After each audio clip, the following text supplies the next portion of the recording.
জেলা বিএনপি অঙ্গ ও সহযোগী দল কর্তৃক আয়োজিত আজকের এই বিশাল জনসভার সম্মানিত সভাপতি সংগ্রামী রাজবাড়ী জেলা বিএনপির আহ্বায়ক অ্যাডভোকেট লিয়াকত আলী বাবু, আজকের এই বিশাল জনসভার সম্মানিত প্রধান বক্তা, এই ফরিদপুর বিভাগের কৃতি সন্তান, বিএনপির গৌরব, বিভাগীয় সাংগঠনিক সম্পাদক, জননেতা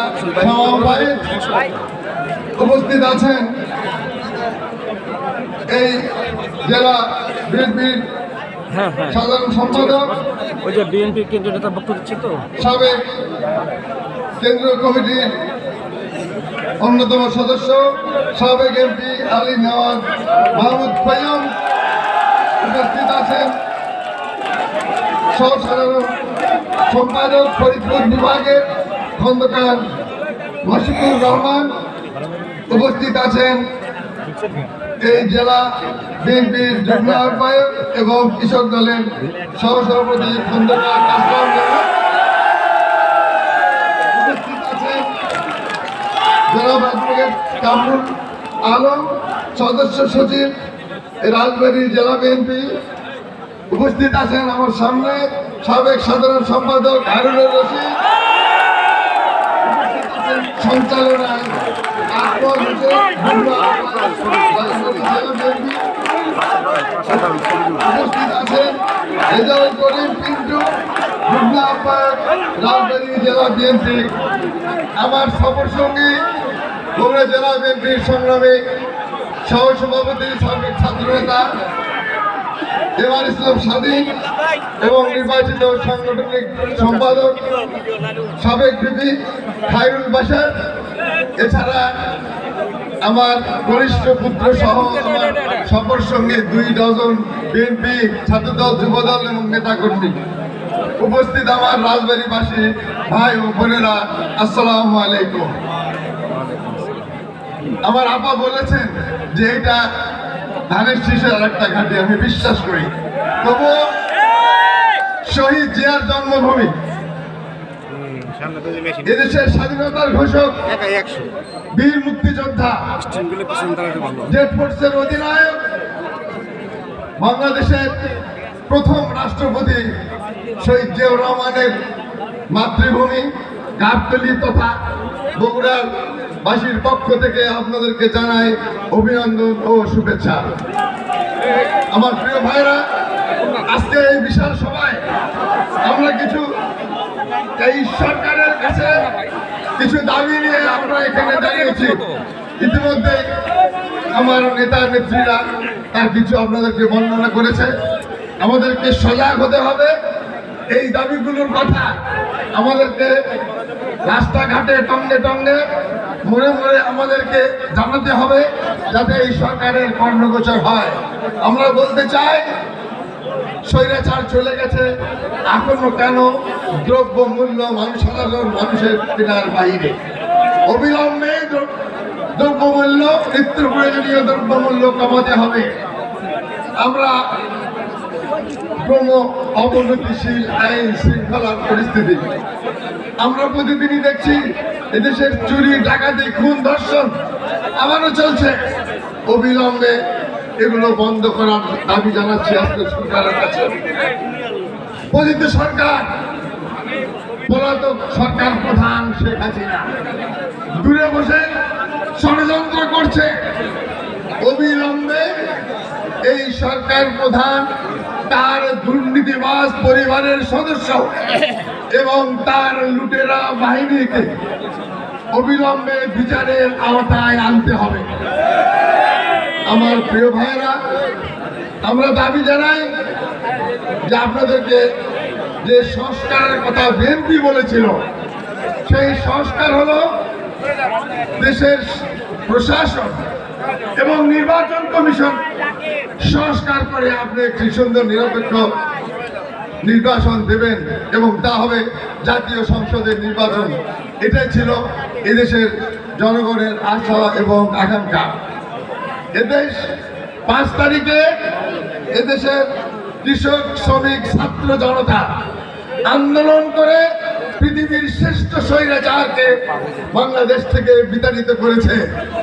বিশ্বের মানুষ জানে, সর্বস্বীকৃত, যে এই আন্দোলনের মহানায়ক ছিলেন আমাদের প্রিয় সন্তান, এদেশের এ যুগের শ্রেষ্ঠ সন্তান জনাব তারেক রহমান। এই রাষ্ট্রের অন্তর্বর্তীকালীন সরকারকে আমরা সকল রাজনৈতিক দল এবং দেশের মানুষ তাদেরকে সমর্থন করে আমরা বসেছি। উদ্দেশ্য, তাদের কাছে আমরা চাই একটি নিরপেক্ষ সংসদ নির্বাচন। আমরা এই সরকারের বিরুদ্ধে আবারও আন্দোলন করতে চাই না। আমরা এই সরকার ফেল হোক, আমরা তাও চাই না। আমরা এই সরকারকে সাহায্য করতে চাই অবিলম্বে এই দেশে একটি জাতীয় সংসদ নির্বাচন প্রতিষ্ঠা লগ্নে যা কিছু করা দরকার আমাদের সাহায্য এবং সহযোগিতা থাকবে। দেশের রাজনৈতিক দল আরো 20টা তৈরি হতে পারে, এ নিয়ে বাংলাদেশ জাতীয়তাবাদী দলের কোনো মাথা ব্যথা নেই। আমরা শুনতে পাই নতুন দল হচ্ছে। আমাদের প্রিয় নেতা অ্যাক্টিং চেয়ারম্যান, ভারপ্রাপ্ত চেয়ারম্যান সাহেব তাদেরকে স্বাগত জানিয়েছে। কাজে আমাদের সে নিয়ে কোনো কথা নাই। তবে আমরা হুঁশিয়ার করতে দিতে চাই যে প্রতিটি সরকারের কোন দোষর যদি ছদ্মবেশে কোন রাজনৈতিক দলে প্রবেশ করে তাহলে দেশের মানুষ তাদেরকে ছাড়বে না।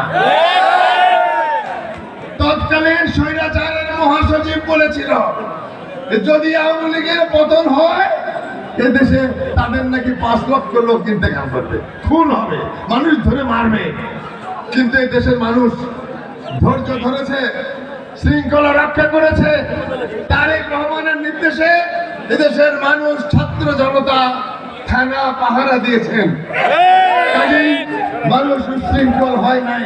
কিন্তু যে কথাটি, যদি আবার এই স্বৈরাচার গোষ্ঠী ছদ্মবেশে কোন রাজনৈতিক দলের মাঠে নামতে চায় তাদেরকে রাস্তায় প্রতিহত করা হবে, এই দেশ থেকে বিদায় করা হবে ইনশাআল্লাহ।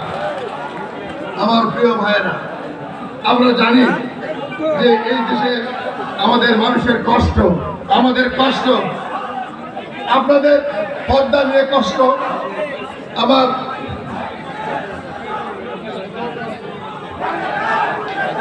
তিস্তা নিয়ে কষ্ট। এই দেশের মানুষের যত সমস্যা তা কিছু সমাধান করতে হলে একমাত্র বাংলাদেশ জাতীয়তাবাদী দল, তারাই অতীতের ইতিহাসে মানুষের কল্যাণে কাজ করেছে। কাজেই তাদেরকে ক্ষমতায় আনতে হবে এবং নিরঙ্কুশ সংখ্যার গরিষ্ঠতা দিতে হবে। আমার প্রিয় রাজবাড়ীবাসী, বিশেষ করে আমার নেতা কর্মী ভাইরা, প্রতিনিয়ত আমাদের ভারপ্রাপ্ত চেয়ারম্যান সাহেব বক্তৃতা দিচ্ছেন। আমাদেরকে ধৈর্য ধরতে হবে, মানুষের আস্থা অর্জন করতে হবে। এমন কোনো কাজ করা যাবে না এদেশের মানুষ, আমার নেতা কর্মী, ছাত্রদল, যুবদল, স্বেচ্ছাসেবকের উপরে মানুষের আস্থা হারায়, মানুষ মন খারাপ করে, এমন কোনো কাজ করা যাবে না। আজকে আপনারা একটা ঐতিহাসিক ঘটনা ঘটিয়েছেন, আপনারা দেখে দিয়েছেন যে রাজবাড়িতে কোনো দলীয় কোন্দল নেই। এইভাবে আমাদের মানুষের কাছে প্রমাণ করতে হবে যে আমরা বিএনপির নেতা কর্মী, ছাত্রদল, যুবদল, স্বেচ্ছাসেবক, কৃষক দল, মহিলা দল, আমরা মানুষের স্বার্থে কাজ করি, জনস্বার্থে দেশের জন্য কাজ করি। তারেক রহমান, খালেদা জিয়ার নির্দেশে ইনশাআল্লাহ আল্লাহ আমাদের সহায়, আমরা হব কৃতকার্য। আমার ভাইয়েরা, আপনারা জানেন যে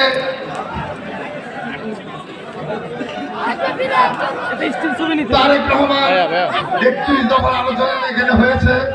তিনি এই দেশ সংস্কারের জন্য 31 দফা দিয়েছেন এবং সংস্কার, দেশের সকল সেক্টরকে সংস্কার করতে হলে সেটা এটা শুধু একমাত্র রাজনৈতিক দলীয় সরকারই সম্ভব। কোন অনির্বাচিত এবং অন্তর্বর্তীকালীন সরকারের পক্ষে সেই সংস্কার করা সম্ভব নয়। আমাদের সামনে দেশবাসীর সামনে দিয়েছেন ৩১ দফা, যার ভিতরে এই দেশের মানুষের কল্যাণে, দেশের স্বার্থে, জাতির স্বার্থে প্রতিটি আইটেম এক এক করে লিখিত আছে তার সমাধান। এই ৩১ দফা যদি আমরা বাস্তবায়ন করতে পারি, এই বাংলাদেশের মানুষের আর কোনো কষ্ট, কোনো অভাব, কোনো অভিযোগ, কোনো দুঃখ, কোনো বেদনা কিছুই থাকবে না ইনশাআল্লাহ। এর জন্য আমাদেরকে আবারও যে কথাটি সত্য, সেটি হলো মানুষের আস্থা অর্জন করতে হবে এবং তার আমাদেরকে ধৈর্য ধরে ওই ইলেকশনের দিন পর্যন্ত আমাদের থাকতে হবে। আমার প্রিয় রাজবাড়িবাসী, আপনারা জানেন, নিশ্চয়ই আপনারা বিশ্বাস করেন যে আল্লাহ যদি চান এবং এই দেশের মানুষ যদি আমাদের উপরে আস্থা রাখেন, তাহলে আগামীতে এদেশের রাষ্ট্রপ্রধান হবে দেশ মাতা বেগম খালেদা জিয়া। আল্লাহ যদি চান, এদেশের মানুষ যদি আমাদের উপরে আস্থা রাখেন, তাহলে আগামীতে আমাদের দেশের প্রধানমন্ত্রী হবে দেশ নায়ক জনাব তারেক রহমান। আল্লাহ যদি চান, মানুষ যদি আমাদের উপরে আস্থা রাখেন, আমার পিছনে যারা আছেন তারাই সবাই এমপি এবং মন্ত্রী হবেন। তো আমার ভাইরা রাজবাড়িবাসীর কাছে আমার শেষ কথা, যদিও আপা বলেছেন যে ধানের শেষের দ্বিতীয় ঘাঁটি, তবু আমি একটি কথা এখান থেকে আপনাদের কাছ থেকে নিয়ে যেতে চাই। আমি কি আজকে রাতে অ্যাক্টিং চেয়ারম্যান সাহেবকে বলতে পারি যে রাজবাড়িবাসী এবং নেতাকর্মী আমাকে আশ্বস্ত করেছেন আগামী নির্বাচনে তারা এই 2টি আসন এই ধানের শীষে দেবেন ইনশাআল্লাহ। আমরা আজকে এই খবর পৌঁছাবো, রাজবাড়িবাসী তারা আশ্বস্ত করেছেন সমস্ত নেতাকর্মী এবং আমার সামনে আগামী নির্বাচনে রাজবাড়ি থেকে আমরা 2টি আসন ধানের শীষ তারেক রহমান এবং খালেদা জিয়াকে এই এলাকার মানুষ দেবে। আমার ভাইরা, ইনশাআল্লাহ আজকের মতো এরকম খোলা হবে।